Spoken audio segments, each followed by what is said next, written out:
vi bakåt i salen. Där, varsågod. Two questions in the back. In English, please. Thank you. Can I relieve you? You can, and you can relieve the...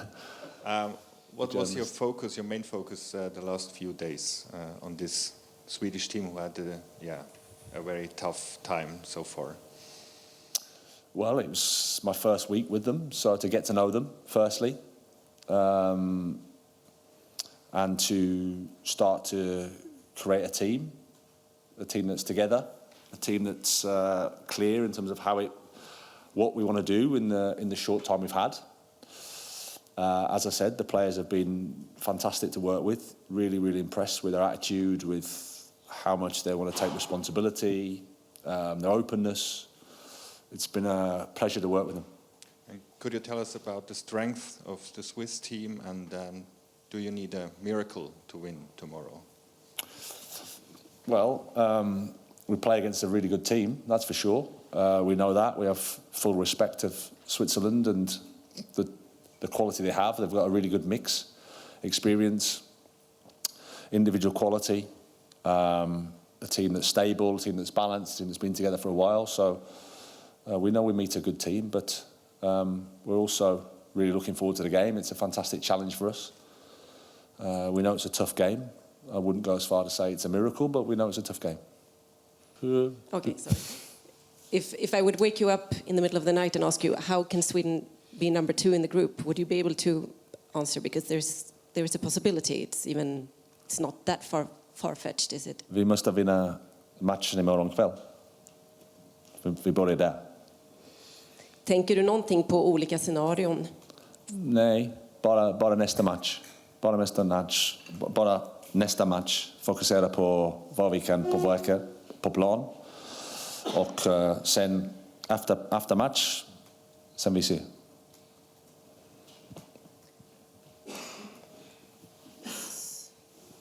So, Nick or Jack, you start? Yeah, go ahead. Hi Graham, nice to see you, and apologies to the room if we go over any ground that you guys have covered in the last week or so. Firstly, what are the expectations here? What's the kind of pressure on you? It's a funny one because you've got this quite big ship to turn around, obviously, that's had a few problems over recent months, and that will take time. But on the other hand, you've got this generation of really talented top players who are probably at the right kind of age and level to get to a World Cup and hit it quite hard. Balancing those two things up, what are the expectation levels on you? Well, as the head coach, always the expectations are high, certainly for myself. I think you're right that the team is in a difficult situation results-wise. The campaign hasn't gone, obviously, how we've wanted it to go. And when that happens, you know, there's a lot of pain, there's frustration, there's all those things, which is normal. And my responsibility is to come in and try and help, to help the players feel better on the pitch, because it's normal when your results don't go your way, you don't feel that good.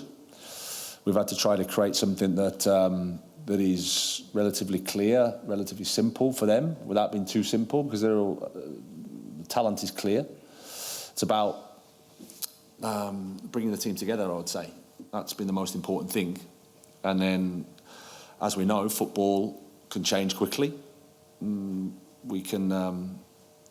we need to focus on tomorrow, focus on the game, and see where we go from there.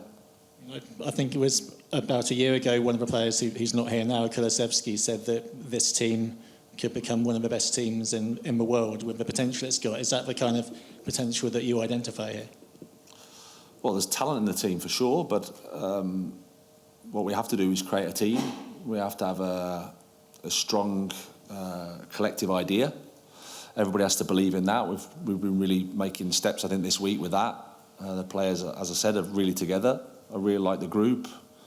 I really like the feeling in the squad. I like how the players are really taking responsibility. As I said, they're disappointed. They love the country. They love playing for the national team. They want to do better results-wise. The effort is there. It's been a tough situation for them, and they're looking forward to the game, the weekend, to show. a better side of themselves. I'm pretty sure of that. Like I said, honest group of players that want to get better results, and we've just tried to help them move towards that. I've got good memories of coming out to Östersund a few years ago and seeing how you worked for a couple of days. Can you run us through a bit how your experience up there has equipped you both professionally and maybe culturally as well for the job you've got now? Well, I had a number of years in Östersund from a football perspective. To go from the 4th tier to Allsvenskan in that time it gives you a perspective of football. It's not just Allsvenskan, it's not just the elite level. Division 2 Norrland is an interesting league. It's a tough league, and it gives you another football perspective. And I think that's important in this role. It's not just about, of course, it is about results, it is about the team, but it's also, I think you have to have a broader perspective of the football culture. And obviously my time in Östersund, I think, gave me that. And obviously living in Sweden for that amount of time, I got to understand a lot about the country. Fell in love with the country. It's a fantastic place, great people. I've learned a lot, and I wouldn't be here today without my time in Sweden. And just before I hand over, your Swedish, to my ears, seems quite good. But how you're in a minority. How important is it to you that you've been able to jump in there and have that linguistic understanding as well? How helpful is it to you, the players, and just generally in terms of getting your feet under the table? Well, I mean, I have to be honest. I speak a lot with the players in English because it's better for them and it's easier for me. But I also think it's important for me to improve my Swedish for sure, and do more and more and more in the media in Swedish, because I think as Förbundskapten it's a part of the job that is important. Graham, we spoke a lot when you started at West Ham about the time you'd had out after Chelsea. I think 22 months. You've gone from 22 months to 27 days, I think. What was it that made? Did you want to jump in that quickly, or was it the opportunity, and why did you want to come back so quickly? Well, it was both, I think, and the context was different. I think we spoke before about Chelsea as the end of a 12-year non-stop journey from the 4th tier of Swedish football to the last 8 of the Champions League. It's over 3 countries, moving the family around. It was a big, big trip that I think I needed a bit of time to reflect on. The situation at West Ham was slightly different. I wasn't ready to stop. Didn't need a break. I didn't need anything. I wanted to carry on working. And then it was just this opportunity came up, and I didn't really need to think too much about it because it's a wonderful opportunity for the World Cup, for the players, the quality of the players, the squad here. So it was an easy decision for me. Do you see your immediate future, your long-term future in international management at the moment, or do you feel you've maybe got some unfinished business with club football and English football? Well, my focus completely now is with here. We've got a game tomorrow night, and we've got an important few months.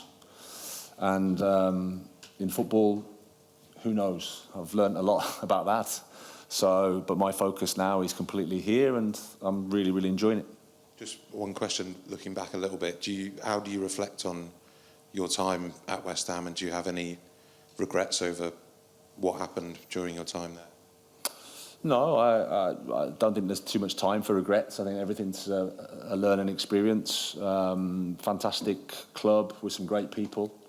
Really enjoyed myself there. The training ground at Rush Green, wonderful place.